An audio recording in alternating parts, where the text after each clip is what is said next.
今天这个咖喱鸡肉炒饭馋不了小杨了，小杨这个点在睡觉呢，只能自己吃了。嗨，大家好，我是小杨不在身边的老李。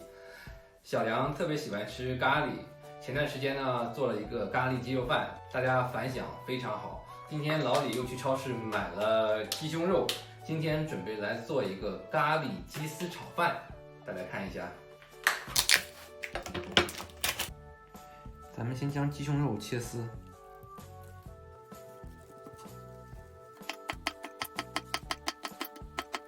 咱们再准备一些配菜，胡萝卜、青辣椒、洋葱。咱们切胡萝卜丝呀，直接用这个擦丝板就行，更快一点。切好胡萝卜丝以后，咱们再切点青椒丝。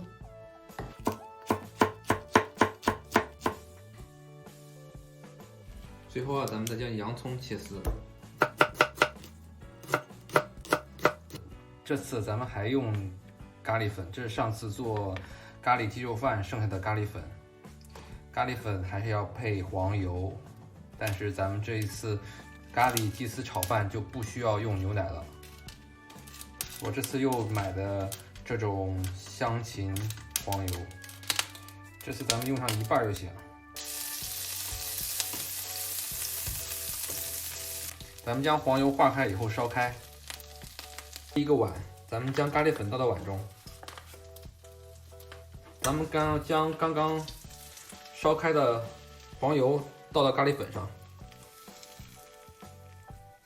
然后咱们拿筷子这样搅拌一下。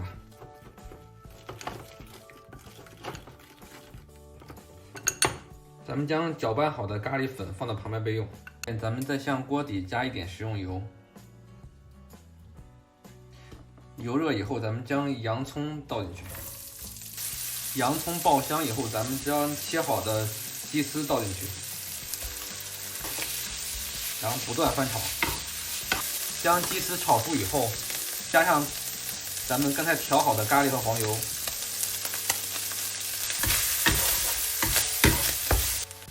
将咖喱和鸡肉翻炒均匀以后，整个咖喱的香味就已经爆出来了。然后加上昨天吃剩下的米饭，咱们将咖喱和米饭翻炒均匀以后，加上1勺生抽、1勺盐、1勺糖，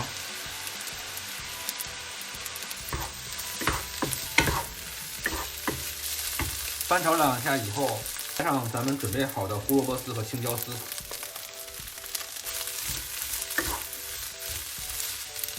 翻炒上1分钟，炒到胡萝卜丝和青椒丝断生以后，咱们的咖喱鸡肉炒饭做好了。哇，太香了！咱们的咖喱鸡肉炒饭做好了，挖下一口，赶快尝一下吧。啊，实在是太诱人了！大家喜欢的话，赶快试一下吧。每次吃咖喱饭都想馋馋小杨。今天这个咖喱鸡肉炒饭馋不了小杨了，小杨这个点在睡觉呢，只能自己吃了。太香了！本来想叫咖喱鸡丝炒饭，但是今天这个鸡肉切的有点宽，就叫它咖喱鸡肉炒饭吧。小杨肯定爱死这道咖喱鸡肉炒饭了。大家喜欢这道咖喱鸡肉炒饭的话，记得关注、订阅、点赞我们哦！拜拜，咱们下期再见。